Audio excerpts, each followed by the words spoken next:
handa na ba kayo makisabay sa mahiwagang sirkus ng musika? This morning ay hindi ako nag-iisa dahil kasama ko dito sa studio ang Bandang Isabel. Good morning at welcome sa Rise and Shine Pilipinas.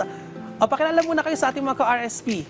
Magandang umaga sa inyong lahat. Kami nga po pala ang Bandang Isabel. Si Sir naman. Ako nga pala si David. Okay. Ako nga po pala si Jan. Okay, Mike. Okay. Hello, ako nga po pala si Jan Philip Flores. Binabati ko nga po pala yung nanay ko na nasa UK. And then, papasalamat ako sa kapatid ko nagpairam ng motor. Yun, I love you. Ingat ka Okay. palagi. Kumain ka lagi ng almusal mamaya. Okay. Si Sir. Magandang umaga po. Salamat po sa pag-imbita sa amin. John Ray po. Ayun, good morning. I'm G on drums. Alright. So, Isabel. Sino ba si Isabel at ano ba ang kwento sa likod ng pangalan ng banda ninyo? Ganito kasi yon, guys. Si Isabel, hindi rin namin kasi alam kung sino eh. Sa totoo lang, secret kasi yon. So hindi ako si Isabel, ako si Ira. Okay. Si Isabel, nabuo siya nung college kami. Oo. Iba pa yung mga kasama ko noon. So, napagdesisyonan na nila na, Isabel na lang. Kasi parang unique din siya. So, iniba namin kumpara dun sa mga usual na naririnig nyo si Isabel. Para curious din sila kung sino ba talaga yun. Oo, syempre. So, ano yung mga klaseng music na kinakanta nyo, genre, estilo, at sino yung idolo nyo? Iba-iba eh. Kasi sa akin, sobrang idol ko yung Paramore eh. Parang elementary Wow. pa lang. Oo. Mga pop, rock, ganon. So, sila, iba-iba rin yung influence namin na ina-apply namin sa banda namin. Kayo ba? Si Sir, ikaw. Ayun po, idol ko po yung mga gawa ni Manny Pacquiao, yung mga kanta niya. Tapos ni Erwin Santos, ayun, yung basketball player, yung mga gawa niyang kanta yun.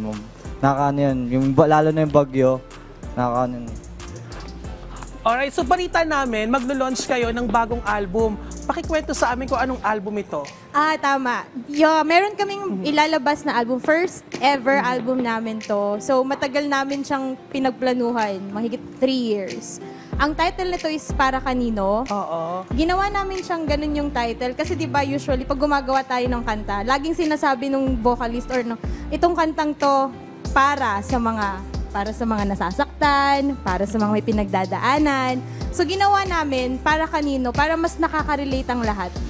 Oo. So, meron ba kayong social media page para ma-follow kayo ng ating mga ka-RSP? Yes, we do have. And yung social media links namin, ibibigay sa inyo ng drummer naming si Gia.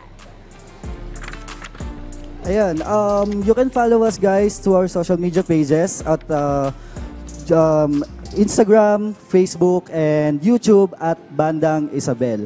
And also kung gusto nyo kaming i-email, meron din kaming Gmail which is bandangisabel@gmail.com. Ayan, email tayo. Alright, so kindly invite our viewers sa inyong EP launch and of course, your upcoming performances. So, darating po na September 28 sa Millennium Marikina, gaganapin po ang first ever EP launch namin. Marami kaming kasamang banda, for sure magugustuhan nyo. So lahat ng mga available sa araw na yon, samahan nyo kami sa mahiwagang sirkus ng aming musika. Alright, thank you so much Isabel. Mga ka-RSP, napapatanong na rin ba kayo kung para kanino ang mga kanta nila? Well, sa ating lahat. Kaya naman, let's give it up for Isabel.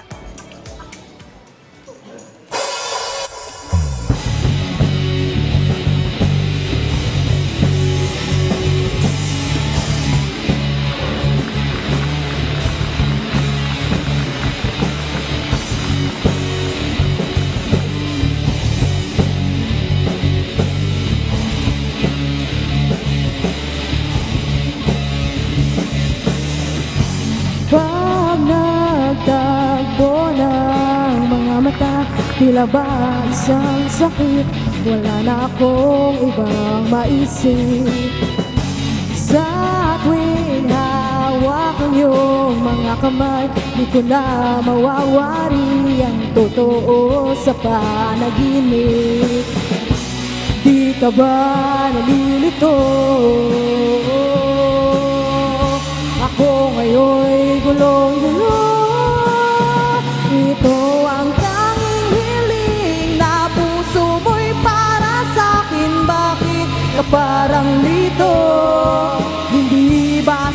sigurado, sana'y huwag umalis. Araw na ito'y para sa atin, saan ba patungo ito?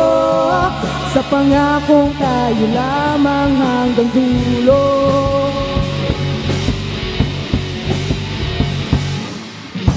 Di baling tayo ay maglalakbay sa tala ng mga salitang hindi maintindihan.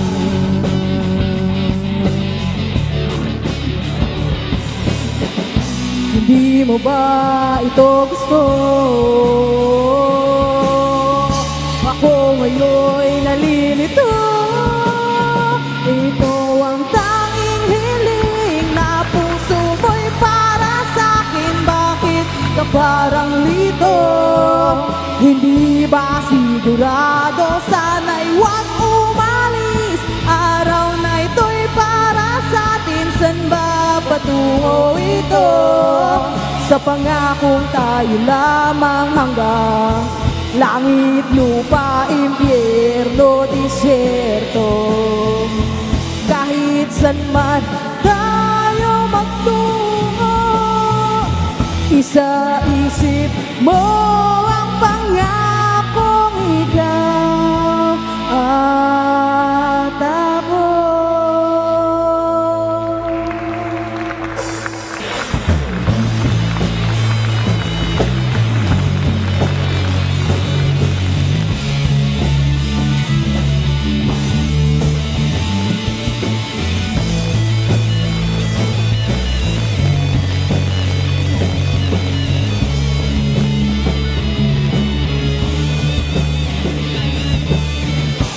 Di ka ba nalilito? Ako ngayon'y gulong-gulo.